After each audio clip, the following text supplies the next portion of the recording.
well, what's with that X on your hand if you was so sick?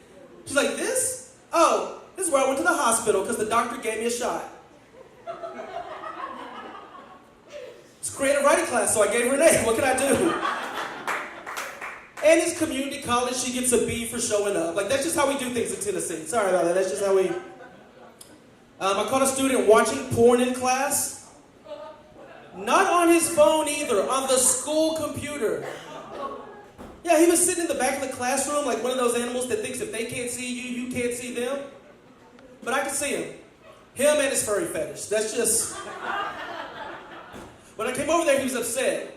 Not because I caught him, but because the guy in the furry video had taken off his mask. Apparently that's a no-no in the furry community. And judging by y'all's reaction, I've offended the furry community. I just want to apologize to each and every one of y'all right now. Sorry about that. Those of y'all who don't know what the furry community is, it means you just can't get sexually aroused unless you're dressed like a teddy bear. Look it up. Look it up. Not right now though, not during my set. Do it after the show, I think my craziest teaching experience happened when I was still in college.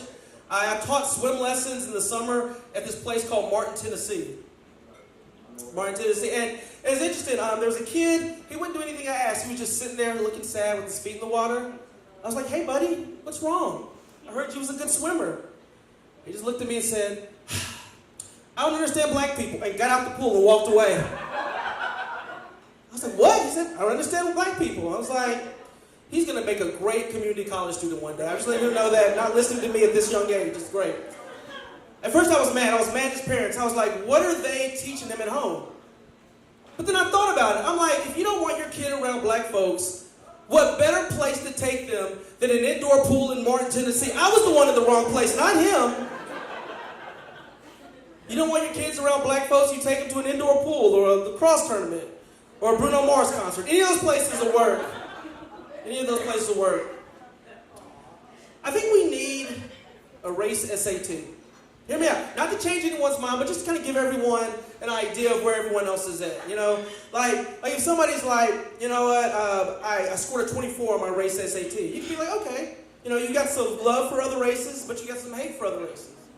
You know what I mean? You know what I mean? Like you hate white people, but you love white women. That kind of thing. Do you know what I'm saying? Like that. A little bit of an uncomfortable laugh. I'm okay with that.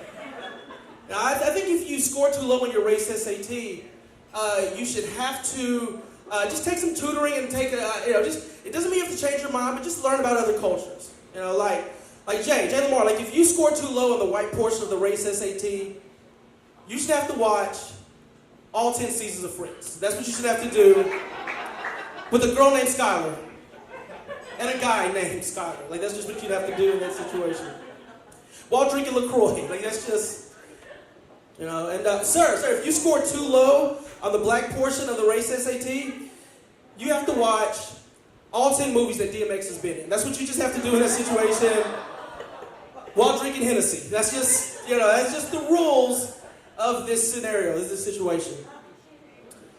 I don't know, man. The SAT's got a lot of words. I think the issue is we have a lot of words that mean different things to different people. Like crazy. It used to be this blanket term to mean all mental illness, and now it's like people are using mental illness terms to cover up their crazy.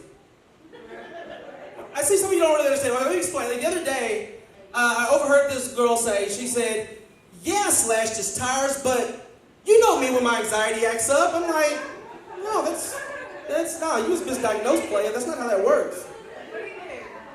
I don't know. I just heard the phone conversation. I don't know what did you do. It depends, right? It depends. So it's okay to slash someone's tires, but don't blame it on your anxiety, right? I think that's true though. Like there's lots of things that can get your girl mad, I'm sure, right? Like if you call her someone else's name, right? That may be slash tire worthy. I once told a girl she had a symmetrical face. I feel like that's not slash tire worthy, but it was not. She didn't like that too much. Let's put it that way. I don't know, man. I feel like blaming crazy behavior on certain mental illnesses doesn't really help too much. Like if I broke into your house to watch you sleep and I was like, oh, my bad, I have Tourette's. You'd be like, no, that's not how that works. That's not a symptom of that disease. It's not. Talking a little bit about dating. I want to be that religion where you have multiple wives. Billionaire, thank you. Billionaire. You get that much money, you can have as many wives as the Lord will allow. I'm sorry, as your lawyer will allow. That's it.